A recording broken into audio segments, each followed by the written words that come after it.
भाजपा शिवसेना महायुतीच्या उमेदवार आरती हरिश्चंद्र पाटील या तेंडोली जिल्हा परिषद मतदारसंघातून निवडणूक रिंगणात आहेत.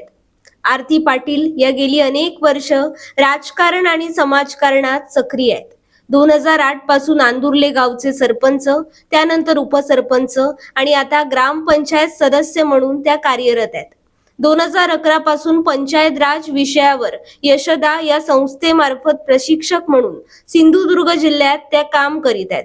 गेली 5 वर्ष भारतीय जनता पार्टी महिला मोर्चा कुडाळ तालुकाध्यक्ष म्हणून कार्यरत असून विविध कार्यकारी संस्थेच्या संचालक म्हणून त्या कार्यरत आहेत.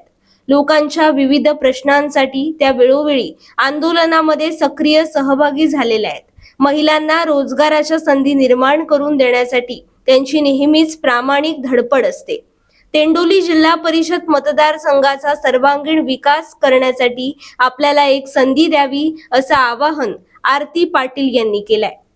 भाजपा मंडळ अध्यक्ष संजय वेंगुर्लेकर यांच्या नेतृत्वाखाली विविध विकास कामे मार्गी लावल्याचं आरती पाटील सांगतात. तेंडोली पंचायत समिती मतदारसंघातून भाजपा शिवसेना युतीचे उमेदवार मंगेश प्रभू रिंगणात आहेत.